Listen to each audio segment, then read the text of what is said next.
જય ગિરનારી, જય દત્ત ભગવાન. આ જુઓ તમે જે દત્ત ધૂની જોઈ રહ્યા છો ને, દત્તાત્રેય ભગવાનની ધૂની, દત્ત ધૂણો કે આને દત્ત ધૂની, દત્ત ધૂણો, બરાબર. કમંડળ કુંડ ગિરનારમાં છે. હવે આ ગિરનારમાં તમે જ્યારે 10,000 સ્ટેપ સ્ટડીન ઉપર આવો, બરાબર છે, એટલે તમે ચાલીને આવતા હો તો તમે કમંડળ કુંડનો આ લાભ લઈ શકો. કારણ કે આનો સમય શું હોય છે, દર સોમવારે આ દત્ત ધૂણીમાં જે પવિત્ર ભસ્મ છે, બરાબર, પવિત્ર ભસ્મ ઉપર જે રાખ હોય એને દૂર કરી દેવામાં આવે એટલે ઓટોમેટિક અગ્નિ પ્રજ્વલિત થાય. આટલો મોટો અગ્નિ તમે જુઓ. આની અંદર તમે આ જોશો ને, તમને સત્સંગ કરાવું છું, બરાબર. આ વિડીયો તમે આખો જોજો, ઇતિહાસ કહું છું, મહત્વની માહિતી પણ આપીશ, પણ એની સાથે સાથે તમે અગ્નિ દેવતાઓ પર ધ્યાન આપજો. આ દત્તાત્રેય ધૂણી છે એમની પર તમે ધ્યાન આપજો, તમને આમાં દત્ત ભગવાનના દર્શન થશે. અને લોકો એવું પણ કહે છે કે જેને જે દેવી દેવતા ભગવાન સોરાપુરા દાદા જેમાં શ્રદ્ધા હોય એનું સ્વરૂપ એમાં દેખાય, બરાબર. આ દત્ત ભગવાનનો શક્તિ છે, આ દત્ત ભગવાનનો પાવર છે, આ સત છે. હવે ઇતિહાસ હું તમને કહું તો કમંડળ કુંડ, કમંડળ એટલે તમને હાથમાં જે કમંડળ નથી રાખતા હોતા, દત્ત ભગવાન પોતે માતા પિતાની રજા લઈ અને ગિરનારમાં તપ કરવા માટે આવ્યા હતા એવું હતું.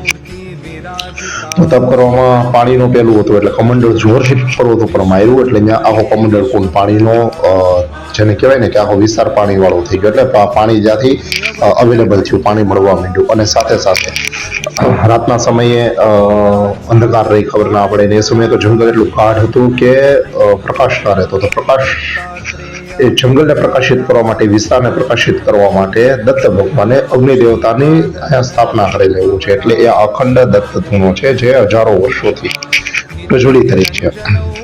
સોમવારે જ ઉપરનું જે પવિત્ર ભસ્મ છે, પવિત્ર રાગ છે, એને દૂર કરવામાં આવે એટલે સોમવારે જ, દર સોમવારે તમને એમના દર્શન થઈ શકે.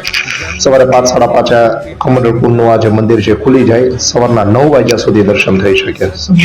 5, 5:30 થી 9 એટલે તમે લગભગ 3-4 કલાક સુધી દર્શન થાય આ પવિત્ર ધૂણીના. વિડીયો તમને કેવું હોય તો લાઈક કરી લેજો, બધા સાથે શેર કરો, સબસ્ક્રાઈબ કરજો. નીચે કોમેન્ટમાં જય ગિરનારી તો અવશ્યથી લખજો. હવે તમે જુઓ, દત્ત ભગવાને અહીંયા જે સંત મહાત્મા આવ્યા છે, મહારાષ્ટ્રથી 3-4 આવેલા, એમને દત્ત ભગવાને દર્શન આપેલા છે એવું છે. આપણા ગુજરાતમાં જ કચ્છથી મેકરણ દાદા, જેને કચ્છના કબીર કહેવાય છે, મેકરણ દાદાને પણ દત્ત ભગવાનના દર્શન થયેલા હતા અને દત્ત ભગવાને એમને કાવડ આપ્યું હતું કેરી સહિત. તો કમંડળ કુંડે અવશ્ય દર્શન કરવા આવો. તમારે જો સવારે વહેલા આ પવિત્ર અગ્નિ ધૂણીના દર્શન કરવા હોય, બરાબર, તો તમારે રાત્રે જ પરમ પવિત્ર ગિરનાર પર્વત જે છે એમને ચડવાની શરૂઆત કરી દેવી જોઈએ, બરાબર. પહેલી વાર તમે ચડતા હો એટલે તમને, હું પોતે 39 વર્ષનો હતો, અમારા યુટ્યુબ વિડીયોમાં એક છે, 39 વર્ષની ઉંમરે દત્તાત્રેય જયંતિના દિવસે ગિરનાર પર્વતનું આરોહણ મેં કર્યું હતું, ચાલતા પદયાત્રા. થોડું અઘરું પડે, 8-10 કલાકની ગણતરી રાખીને રાત્રે વહેલા તમે મતલબ સાંજે 6-7 વાગે નીકળી જાઓ તો થાય. આ જો એમના દર્શન છે આરતીના, બરાબર. આ દર્શન પણ કરો દત્ત ભગવાનના. એટલે સાંજે 6-7 વાગે, 8 વાગે તમે નીકળી જાઓ તો વહેલી સવારે 4-5 વાગે તમે પહોંચી જાઓ. સોમવારે તમારે આવવાનું. સોમવારે તમને આ અખંડ ધૂણીના, દત્ત ભગવાન દત્તાત્રેય ધૂણીના તમને દર્શન થાય, બરાબર છે. આ આરતી છે દત્ત ભગવાનની જે મૂર્તિની, બધા સાધુ સંત મહાત્માઓ બધા આરતી કરી રહ્યા છે.